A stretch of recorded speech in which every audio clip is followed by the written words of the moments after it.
Are announcements a drag in your church's worship gatherings? Does your congregation check out when you try to share with them important and vital information of what's going on in the life of your church?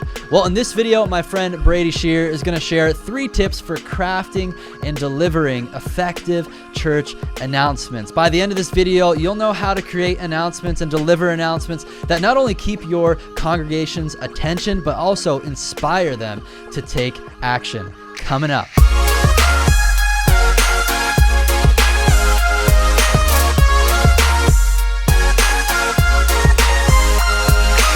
I'm really excited today to be at Pro Church Tools headquarters here in Niagara Falls with my friend Brady Shear. He's the founder, CEO, church announcement ninja here at Pro Church Tools.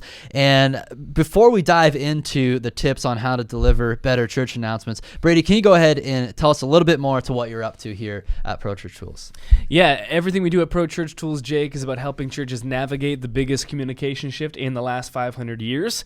And the biggest communication shift we've experienced since the printing press. Every industry is being disrupted, and everything we try to help churches do here is take the timeless message of Jesus and share it through timely mediums. One of those is video, and announcements can be a huge part of that. I have this really weird skill, Jake, in that I've presented more than 30,000 church announcements over the past 5 years. It's a very weird skill. It's very weird. Over at provideoannouncements.com, for the past 5 years, my team and I have been producing video announcements for churches all over the world, churches that are big, small, different ethnicities, different denominations, different ages. And so I've seen so much when it comes to church announcements, a lot of the bad and a lot of the good. And so we want to distill all of that into 3 huge tips and takeaways in this video.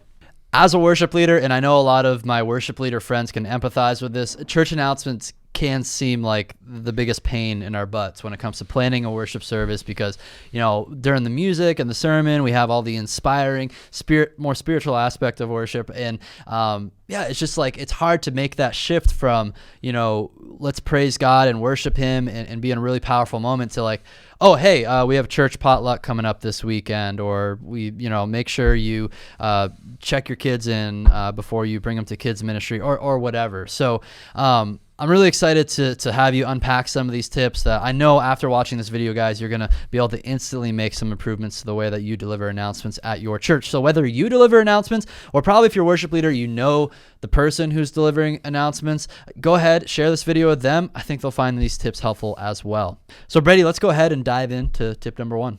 Well, you've kind of already said it, Jake. I know a lot of worship leaders and pastors. Hey, I'm sitting next to one. And I know a lot of teaching pastors. I have yet to meet an announcements pastor.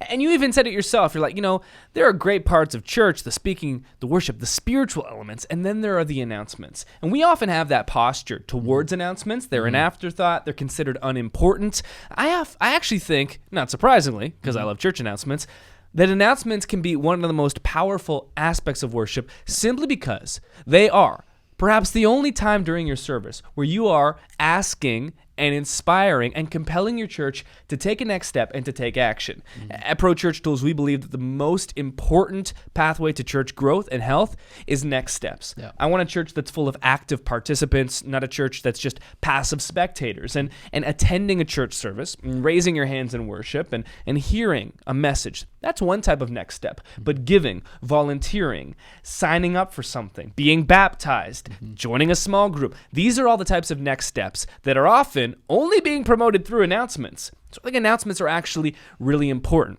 Now, the first and most important way that you can get your announcements to be better paid attention to and to see more people taking action, and again, that is the goal of announcements. I think one struggle we have with announcements is we don't know what the purpose is. Well, the purpose is to get your church to take action. Next steps, next steps, next steps. The first thing and best thing you can do to improve next steps is have less announcements. If you are promoting announcements, presenting announcements every single week, and a bulk of them are not for the majority of the congregation, you're actually conditioning your church to not pay attention to you. Imagine Jake is sitting in your worship experience. Jake is, a mid-20s guy. He's a dad. He's a husband. He's sitting in church, and you start talking about the women's ministry. And then you start talking about the youth ministry. And then you start talking about the seniors ministry. You're now 0 for 3 with Jake and his family because none of those ministries are applicable to him. So what can you do? We have this thing called the 50% rule, Jake, where if an announcement does not apply to more than half of the people in the auditorium, it doesn't warrant a stage announcement. What's amazing about this rule is that it is impartial. So if the women's ministry comes to you and says, we'd really like an announcement, we've got this Beth Moore simulcast coming up, can we do an announcement for it? You're like, hey, it doesn't apply to 50% or more of the congregation, and so we're not going to do that. And this is great for avoiding personal conflict. It's great for not putting your own personal bias on announcements. And what it does is it makes sure that as much as possible, church announcements that are presented from stage apply to the majority of people listening. So you're going to limit the amount of those that are knowing this isn't about me and conditioning them week after week to ignore your announcements. We have problems with people not listening to our announcements. We're actually we're engineering those problems ourselves by not being careful with the types of announcements that we present. You can put this into place, you can instantly do it, and you can instantly reduce the number of announcements right away.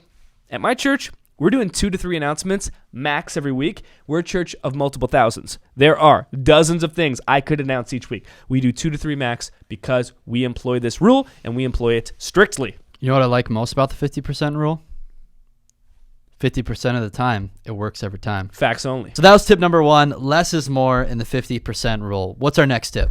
Well, I have this church announcement formula, Jake, that if you're okay, I want to share with Churchfront. Hopefully at this point, you've limited your announcements to 2 to 3. Limit them as much as possible. Now, what can you do to maximize the impact of each of those 1, 2, or 3 announcements that you deliver each week? I've got this 2-step formula. It's very simple. It's story plus a single next step. So let's unpack what that actually is. The first step is very simple. Instead of talking about information, which is what most churches do with their announcements, I always lean towards inspiration. If the goal of church announcements is to get someone to take action, sure, you can talk about the date, the time, the requirements to attend the event, or what is needed to sign up. But I've found if you want to compel people to do something, using story, the most powerful form of human communication, is such a better way to inspire action. So for instance, let's do an example. You've got baptism coming up at your church. Super important. You want as many people to be involved as possible. So what could you do? You could talk about how baptism is coming up on October 11th. It's happening in all 3 services. And if you want to sign up, you can go to the big blue wall in the lobby, or you can send an email actually to Pastor Martha. Well, you could even talk to Pastor Bill after the service if you want. You can call the church office. He lost me. You could download the app. You could visit the website, or you could just not get baptized. What I like to do instead is tell a story. So I'll tell the story of when I was actually baptized, Jake. I was really young. I went to this small church, Baptist church on a hill, white steeple. We had no sound system. There was like 30 people that came each week, and we didn't have a baptismal tank or anything. So we went to my pastor's backyard in his pool, and that's where I was baptized. And I still remember, I was only 9 or 10 years old, but we went out to get like a meal afterwards, which is something my family never did. My grandma and my grandpa were there. It was such a memorable day. And we're having baptism actually next week. And so if you want to sign up, that's the first part. That's the story part. Story, such a powerful, inspirational tool. And it also forces people to pay attention. I have seen people ignore every type of announcement possible. You tell a story, it perks our attention because we are made to tell stories and listen to stories. Robert Stein did this great study into all of Jesus' teachings throughout the Synoptic Gospels, and he found that more than 1/3 of the time that Jesus is teaching, he's using story. Jesus knew it then, we should know it now. Story is the best way to communicate. And then, once you've told the story, you've got their attention, you've inspired them, now it's time to trigger that next step. So there are a bunch of different things that you could do here. You could get people to download an app, go to the lobby, email the pastor, call the church office, go to the website, check the bulletin, kiosk, whatever it may be.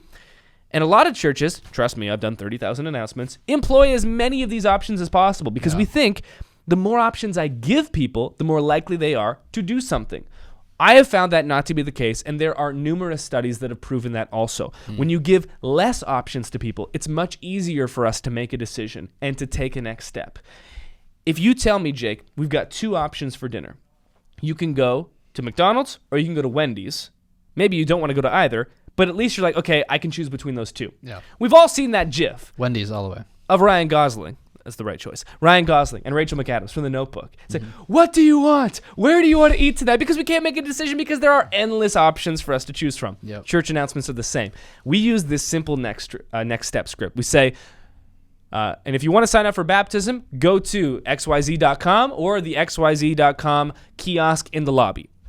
Take xyz.com and replace it with your church's website, your URL. We like to use the church website for every single next step in our church. Yeah. Why? Well, because you don't have to download it like an app, so it can be accessible on every single device, and it doesn't need to be downloaded and saved on your phone, proprietary information.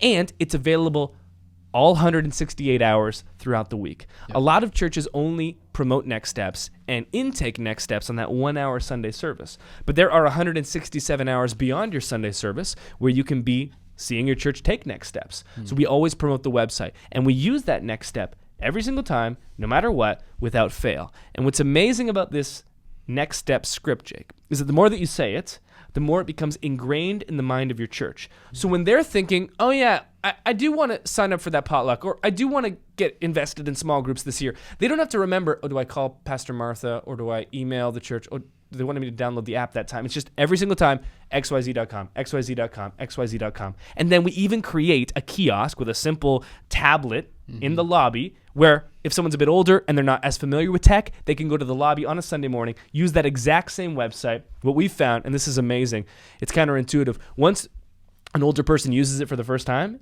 in like the lobby on the kiosk, it's like, oh yeah, I can totally do this. And now you're training people to use that website day in, day out, week in, week out. Next steps are always put through there. What's great about that is it means less maintenance for you. You don't have to maintain like 5 different platforms. Yeah. It's less expensive and less of a time suck. Such great tips, Brady. So just to recap, tip 1 was less is more when it comes to announcements. Try to do maybe just 2 to 3 at most and use that 50% rule to filter out the ones that don't apply to 50% or more of your congregation. Step 2, integrate story into those announcements. That's actually, I think it's going to make it just so much more powerful to try to integrate stories. And like Brady said, it's going to turn announcements into something that's dry and boring and people are going to check out, to something that's more inspiring, which then leads to step 3, give them that clear single call to action. And I want to recommend highly the Nucleus website builder. And he's not paying me to say this, or didn't want me to, but I want to just go ahead and say, like, if you're looking for a great online place for people to go to take that next step, check out the Nucleus website builder that him and his team have built, because it's a really easy to use, intuitive website builder. I built our website for Mission Lakewood in like a half day. And then when it comes to those next steps, it has these cool cards on there that's just easy for people to navigate and to find what they're looking for, to sign up for something or to register for something, whatever you're calling them, to action from those church announcements. And Brady and his team have created a ton of free content and teaching materials and guides on how to start leveraging some of this technology and some other tools when it comes to helping people take next steps at your church. So I'm going to link those free resources in the description of this video so you can download them and check them out for yourself. Brady, thanks so much. Where can people go to make sure they keep in touch with you? ProChurchTools.com is our website. Subscribe to the channel on YouTube if that's your thing. Pro Church Tools.